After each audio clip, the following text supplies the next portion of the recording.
The Golden State Warriors blew the absolute brakes off the Los Angeles Lakers in Game 2, and there are multiple performances that you could point to as the main catalyst as to why they did.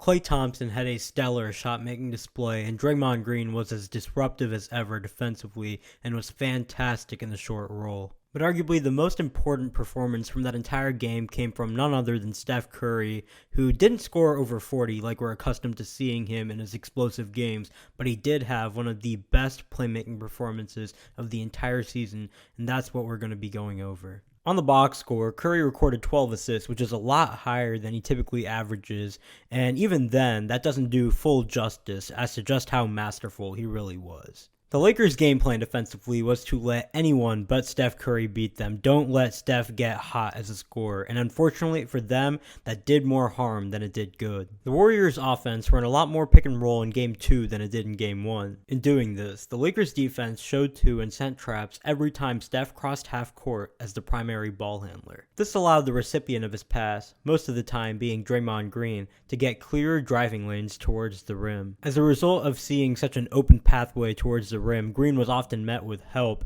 and he was able to create so effectively off the short roll the entire game, resulting in high quality looks for the Warriors offense, all generated by Steph and the way he was being guarded. Here's a play in which Green had already set the screen and is rolling towards the rim. LeBron, rather than trailing with Green, steps up knowing that he has help behind him. In doing this, there's two defenders both on Curry, James and Vanderbilt. However, even though there are two defenders, the coverage here is pretty poor, as both James and Vanderbilt are shading Curry's left hand, his less dominant hand, leaving the right hand free. As a result, Curry's able to maintain the advantage and hit Green with a magnificent pass as he's rolling towards the rim. Green gets by Russell and has one of two options, either hit the cutting Wiggins or hit the cutting JaMychal Green. He could hit the cutting Wiggins, and Wiggins could finish strong against Anthony Davis, or Wiggins could hit the cutting JaMychal Green, forcing Anthony Davis to turn around, but all of that is much less likely than just hitting Green and Green making the shot,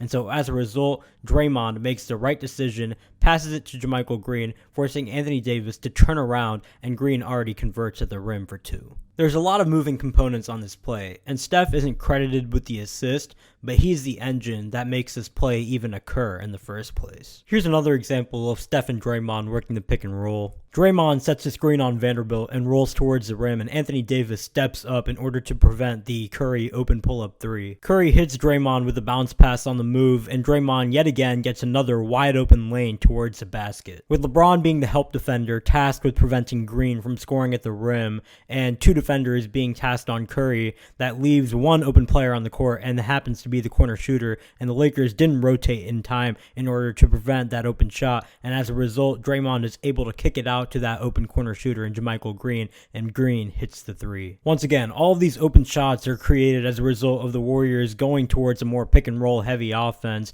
and the Lakers P&R coverage in order to prevent Curry from being the one that scores. It wasn't just in the P&R in which Curry's playmaking excelled. Curry was able to quickly diagnose the intense coverages sent his way and was able to make accurate passes that led to scoring opportunities. With time running down in the half, the Lakers send two of their most lengthiest defenders on the floor towards Curry and Hachimura and Vanderbilt, and Curry is able to make the pass over both of them to a wide open Draymond Green, who gets a wide open driving lane towards the rim and converts on the dunk. I am a little surprised that Green continued his path towards the rim rather than hitting the open Andrew Wiggins three on the outside, and I'm also confused by the lack of help defense by the Lakers. LeBron James is ideally who you would want stepping up and preventing Green from scoring at the rim in that situation, but he neither steps up to prevent that, and he's too far away from Wiggins to close out on a shot if Green does indeed make that pass to him. So it's just a defensive breakdown by the Lakers on top of the open opportunity created by Curry on that play. The last play we're going to go over didn't result in any points for the Warriors offense, but it just goes to show just how stellar of a performance Curry had